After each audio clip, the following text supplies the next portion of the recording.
ir šiaip praeities paklausė, kas, jeigu tada prieš 25 metus būtų atėjęs tas Žinionis ir pasakęs, jūs visi dainuosit 25 metus, jūs kiekvieną savaitę 2 kartus rinksitės į repeticijas ir be jokio atlygio mokinsitės tekstus ir labai klausysit vadovų. Programos keisis, jūs dalyvausit apžiūrose, būsit kviečiami į dainų šventes, į renginius, vakarones, būsit saviškių kritikuojami, nes ši žemė nemėgsta saviškių.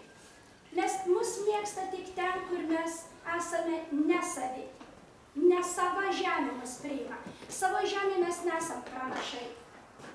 Aš nežinau, kaip atsakytų. Vieni tikriausiai būtų sakę, pagyvensim, pamatysim. Kiti būtų sakę, o 25 metus jokių būdų, va dabar atėjo vienai repeticijai.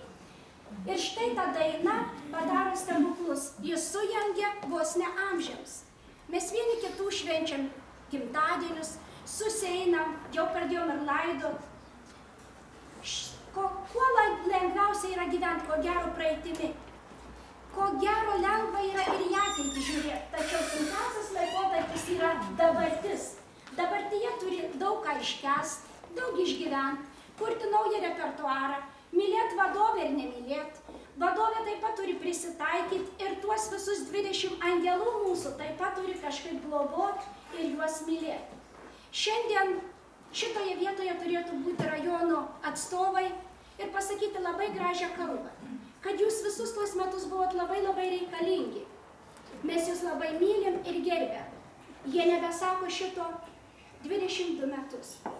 Jie šito nesako, bet kažkaip keistai pasižiūri ir dar mus laiko.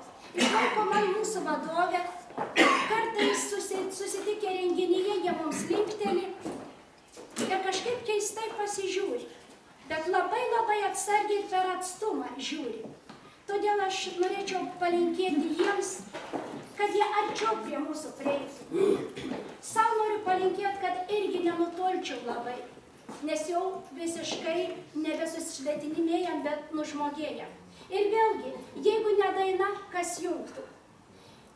Šiandien seniūnas negalėjo ateiti, nes tikriausiai labai karšta.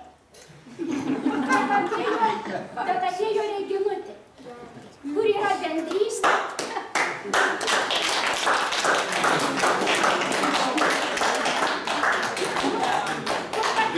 Kur per tuos 22 metus mes netgi sukūrėme bendruomenę, nes tikriausiai galėjome be bendruomenės įsilakstyti ir nebesusikalbėti. Ačiū, Regina, kad atėjai.